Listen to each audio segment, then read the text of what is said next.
Hello, ladies and gentlemen, welcome to the Outer Rim Cantina. My name's Alan, and today I want to talk a little bit about why my excitement for Star Wars Skeleton Crew, one of the brand new Star Wars Disney Plus series that was announced recently at Celebration, is quickly becoming my new favorite of the potential projects on the horizon.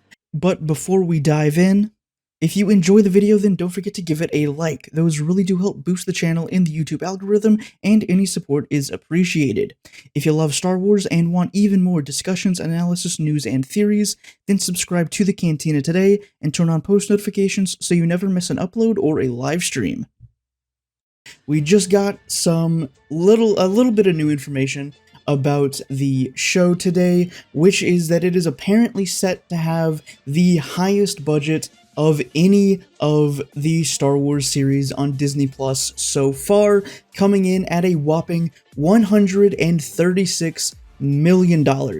Now, for reference, apparently Season 1 of The Mandalorian cost somewhere in the ballpark of $100 to $120 million. The Book of Boba Fett was about $100 million, and Obi-Wan Kenobi was about $90 million. So just the fact that this series alone seems to be the one that they are spending the most money on just gives me hope that it will actually deliver on the hype being built up around it. Now, we don't have figures for other series like Andor or The Acolyte that's coming soon, or, even the Ahsoka series, but those are all probably somewhere around the same budget as Season 1 of The Mandalorian, so somewhere in that $100 to $120 million ballpark. Probably Andor's around 100. I would bet Ahsoka will probably be a little higher than that, just because it seems like that's going to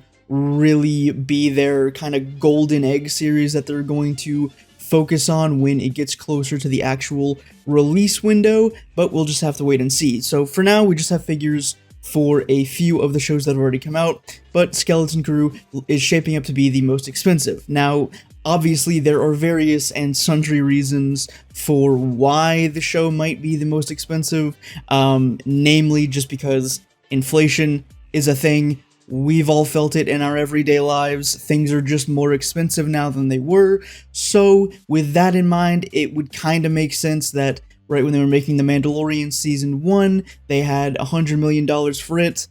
Things have drastically shot up in price since then, so just accounting for inflation, it might make sense that this show just has a higher budget than that one. But what really has me excited about Skeleton Crew is the fact that it doesn't seem to have any ties to any of the other Star Wars content so far, right? It is like The Mandalorian in the sense of it's set post Return of the Jedi, but most of these live-action Disney Plus series have been. But it's not connected to the Mandoverse. It doesn't seem like it's going to have anything to do with The Mandalorian, or the Book of Boba Fett, or Ahsoka, or, even older series like Rebels, or the Clone Wars, or like something like Bad Batch, or anything like that. As far as we know now, it is going to have basically nothing to do with any of the Star Wars content that we've seen before, which, if you've been following the channel for a while, you know I am always for. That is why I absolutely love Season 1 of The Mandalorian, because it had no connection to any of the other Star Wars stuff. It was just set in the same universe, with the same lore, but it was its own thing. It became its own thing, and that's why it was so successful. So if they can replicate that strategy with something like Skeleton Crew, which is kinda sort of going to be a Stranger Things-esque type show, not really with so many horror elements probably, but just in the fact that it's going to be mainly focused on this crew of kids that are stuck aboard a starship floating through space, right? It's all obviously also going to star Jude Law, but the focus is going to be on these kids, but apparently they've said that it's not going to be a kids show in the way that Stranger Things is focused on this group of kids, but it's really not a kids show, like something made for kids.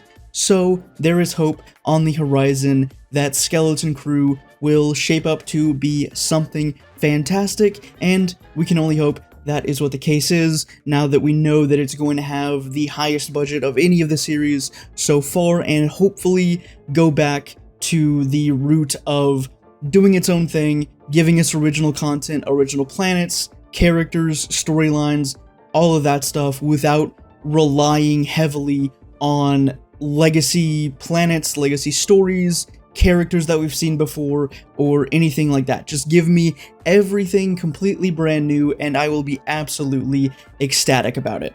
But that's all I have to say about Skeleton Crew for now. Hopefully we will get some more news on the series the closer it gets to release. As always, I would love to know what you think of Skeleton Crew, what your rumors or theories are about the plot or the story down in the comments below. If you want even more daily Outer Rim Cantina content, you can follow me over on Twitter at Outer Rim Can and Instagram at Outer Rim Cantina. If you want more long-form content of me on a somewhat weekly basis, you can also listen to the Outer Rim Cantina podcast that I do with my friend Ashley, where we talk about anything and everything Star Wars. There's quite a few episodes for you to go and listen to, and that is one of the first links down there into the description as well. And that's all the time I've got for today. I have to see you guys back here in the cantina next time for another Star Wars video.